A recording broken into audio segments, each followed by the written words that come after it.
Las mentiras de la Iglesia Católica. Capítulo 2, la primer gran mentira: Pedro fundó la Iglesia. Tradicionalmente se nos ha dicho que la Iglesia Católica es la que Jesucristo fundó y la cual fue comisionada a Pedro para su dirección. Incluso he escuchado que Pedro fue el primer papa, y que después de Pedro ha habido una línea ininterrumpida de papas hasta nuestros días. Eso es a lo que los católicos le llaman el Santo Orden, que consiste que supuestamente la Iglesia Católica ha existido desde el tiempo de Cristo y que generacionalmente al morir un papa se ha llamado a otro sin ninguna interrupción de tiempo. Es por eso que muchos defensores católicos y padres alegan que es la Iglesia verdadera, ya que afirman que es la Iglesia que Cristo mismo autorizó por medio de Pedro y sus sucesores. Pero, ¿será cierto esto? ¿O es solamente otra mentira audazmente diseñada para la evangelización y la no contradicción de la Iglesia Católica? En este video conocerás la verdad de las cosas. Y aprenderás acerca de lo que realmente pasó basándonos en hechos históricos comprobados y verificados. La escritura con la cual se defienden todos los católicos se encuentra en el Nuevo Testamento. Jesucristo, al explicar el principio de la revelación, dice lo siguiente en Mateo 16, 18. Mas yo también te digo que tú eres Pedro, y sobre esta roca edificaré mi iglesia, y las puertas del infierno no prevalecerán contra ella. Viendo muy conveniente la mala interpretación de esta escritura, la Iglesia Católica ha expuesto que en dicha escritura se funda o da comienzo la Iglesia Católica como tal. La verdad es que es completamente falso. En ese entonces no se podía considerar a los creyentes como católicos, ya que dicha palabra ni siquiera existía.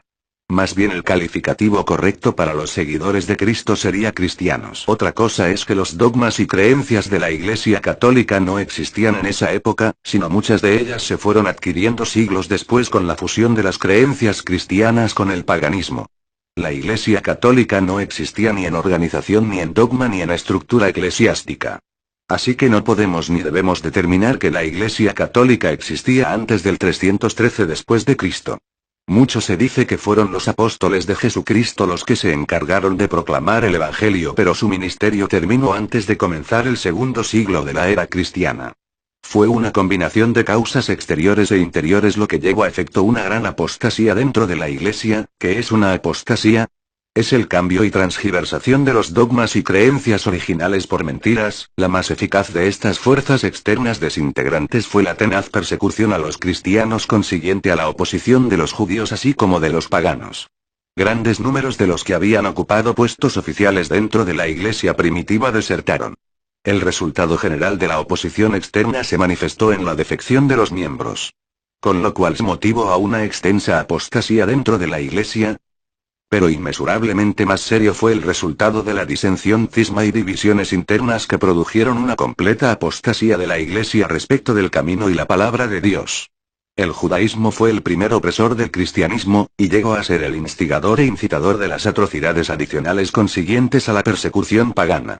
Durante el reinado de Nerón, comenzado en el año 64 de nuestra era, se generalizó la hostilidad manifiesta y vigorosa de las potencias romanas contra la Iglesia cristiana. Aversión, que salvo por treguas ocasionales que duraban meses o quizá años, continuó hasta cerca del fin del reinado de Diocleciano. La inhumana crueldad y salvaje barbarismo que se imponía a cuantos profesaban el nombre de Cristo durante esos años son hechos comprobados por la historia. Cuando Constantino el Grande ascendió al trono en la primera parte del tercer siglo, se inauguró un cambio radical en la actitud del Estado respecto a la Iglesia. No tardó el emperador en convertir el así llamado cristianismo de su época en la religión de sus dominios. Y la devoción celosa a la Iglesia llegó a ser la manera más segura de granjearse el favor imperial. Para entonces la Iglesia era ya principalmente una institución apóstata, y aun el más elemental bosquejo de su organización y servicios difícilmente se parecía a la Iglesia original de Cristo.